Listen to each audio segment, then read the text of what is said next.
All right, guys, we're here just trying to figure out putting on this undermount. This is a CF Moto 800 UTV, so sort of a mid-size, small-size UTV. So we don't need the spring extenders on this model. We can just use the regular length spring.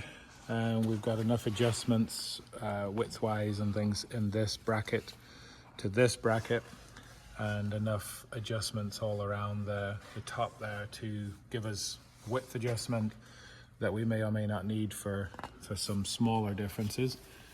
If we get a really long UTV, then we add in the spring extenders and put all the same brackets back on that side. And I'll maybe do another video at some point once we get one mounted to a wide UTV. First step basically is get the whole unit led underneath the machine on a trolley jack like what I've got, or something similar. Get the whole unit put together but with loose bolts so things can be adjusted really quick and easy. The first thing that I found to set up is to actually attach the spring and the hanger and the bracketry to the machine, and then this rail here can just slide through and you can find the adjustment that you want to give you basically the pulley about where we are here. So you want to have, I would say, somewhere between 2 and 4 inches between your winch and your pulley. Then when you get that set there, we have a few adjustments on this front bracket, so you got a few adjustments back and forth anyway. Once you've got this set kind of where you think it should be, and you've got this bracket mounted to the A-frames of the suspension, then we can slide this rail where you want it to be, put a couple of securing bolts through it, and then that sets up the front end of the machine, which is obviously the most important to get the measurements all right. So we'll move to the middle. Under the middle of the machine, we've got adjustable rails in here, which for a regular ATV just slip inside each other, and then you can choose the bolts that you want to get it to the right length, and I'll show you when we get to the back how to set that. If this like this one is a little bit longer UTV, we put in this rail extension bracket in here, which goes over one and over the next one as well. So that may or may not be needed, just depending on the length of your ATV or UTV. But that's really simple. Then you can basically just put some loose bolts together to get the length you think you want, and then at the end tighten everything up. So we'll come around to the back here, then just slip the rear hitch bracket in, and you want to end up with it something like this, basically, where you've got your last 2 holes coming into one of these sets of holes. Just depends how close you can get it to the underframe of the body. Closer the better. So then you just basically slip it up inside and put your locating bolts in and tighten everything up.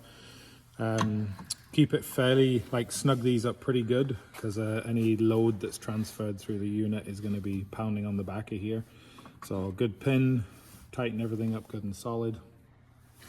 And then when you're done, just basically walk around, tighten everything up, and give it a try. The only things that really, you may need to adjust is probably not this length anymore if you've got it set the way you want it.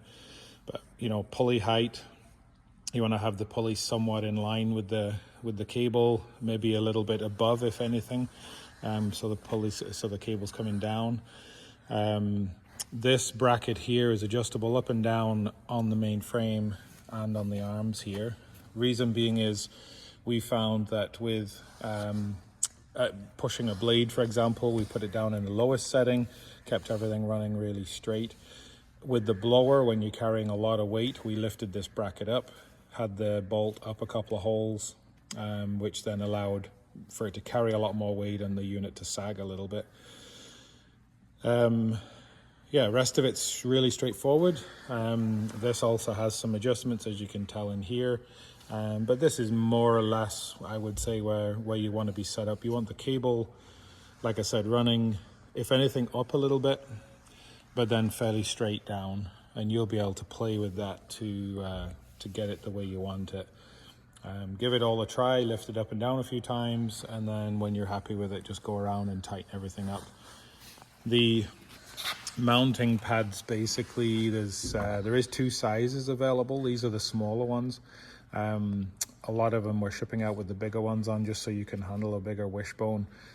But these bolts are all, as you can tell, you've got lots of slots to choose from. Rubber pads go in between the plates and the arm, and the rubber pad and the plate again. Also, these bolts here gives you some adjustment. With the blower, for example, we wanted it to be higher on this left-hand side of the UTV, so we had it up in this upper hole. You can drop it down a hole or two to level things up if you're just running a blade. Same on the other side. So we've got lots of adjustments, left to right, up and down, pretty much everything that we can do to make it as easy as we can for units to be mounted to lots of various different types of machines. And then when it's all done, if you want to take the unit off, what I would recommend, the quickest and easiest way to take the unit off, is just pull these 2 bolts out at each end of the spring. The whole spring will drop down, take the pin out the back, and you'll be able to drive off the unit completely. If you want to get rid of this bracket because it's sticking down into the mud or whatever, there's just 1 nut up in there to take that whole unit off. So that can be done as well, or you can obviously just take the pads off completely. So, and then to prep your machine, you're probably going to have to take some kind of a dirt guard off here. Most of them are just a couple of bolts, pretty easy to remove. So anyway, that's it for now. Hopefully you get along okay. If you have any more questions, get back in touch with me at 519-357-8601. Thanks. See you.